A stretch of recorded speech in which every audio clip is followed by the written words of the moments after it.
আসসালামু আলাইকুম। আগামীকাল ১৬ই মে শাহরাস্তির মাটিতে পা রাখছেন মাননীয় প্রধানমন্ত্রী জনাব তারেক রহমান। তার এই ঐতিহাসিক সফরকে কেন্দ্র করে পুরো জেলায় এখন উৎসবের আমেজ, তবে নিরাপত্তার প্রশ্নে কোনো ছাড় দিচ্ছে না প্রশাসন। নিরাপত্তা বাহিনীর তৎপরতা, পোটার, চাঁদপুর শাহরাস্তি ওয়ার্ক বাজার ও স্কুল মাঠ সংলগ্ন এলাকায় গড়ে তোলা হয়েছে এক নিশ্ছিদ্র নিরাপত্তা বলয়। প্রধানমন্ত্রীর নিরাপত্তা নিশ্চিত করতে মাঠে নেমেছে বাংলাদেশ সেনাবাহিনী, র্যাব, বিজিবি এবং আনসার বাহিনীর বিশেষ দল। পুরো এলাকা এখন পেশাদার বাহিনীর কঠোর নজরদারিতে। পর্যবেক্ষণ ও তল্লাশি, তথ্যবহুল এবং ধীর স্থির কণ্ঠ রিপোর্টার। স্থানীয় সূত্রে জানা গেছে, জনসভাস্থল ও তার আশপাশের প্রতিটি ইঞ্চি জায়গা অত্যন্ত সূক্ষ্মভাবে পর্যবেক্ষণ করা হচ্ছে। বিশেষ নজরদারির অংশ হিসেবে কাজ করছে দক্ষ ডগ স্কোয়াড।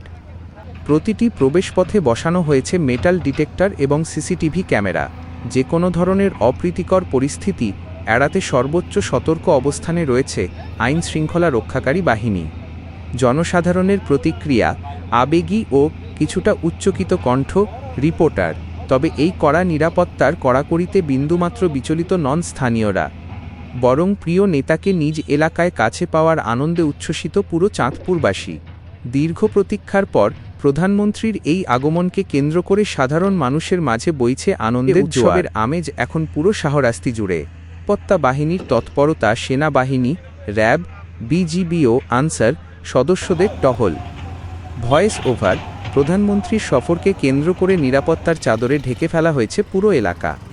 নিরাপত্তার সর্বোচ্চ স্তর নিশ্চিত করতে মাঠে নেমেছে বাংলাদেশ সেনাবাহিনী, র্যাব, বিজিবি এবং আনসার বাহিনী।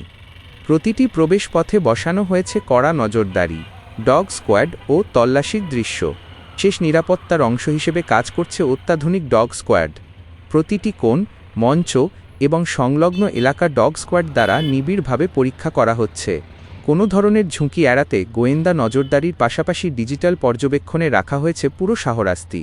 স্থানীয় সাধারণ মানুষের হাসি ও উচ্ছ্বসিত মুখ। এই কড়া নিরাপত্তার মাঝেই সাধারণ মানুষের চোখে মুখে বইছে আনন্দের জোয়ার। স্থানীয় বাসিন্দারা বলছেন, প্রিয় নেতাকে নিজ এলাকায় কাছে পাওয়ার আনন্দ সবকিছুর ঊর্ধ্বে। আমরা অত্যন্ত খুশি যে প্রধানমন্ত্রী আমাদের এলাকায় আসছেন। এটা আমাদের জন্য গর্বের বিষয়। আমরা ওনাকে বরণ করে নিতে অধীর আগ্রহে অপেক্ষা করছি।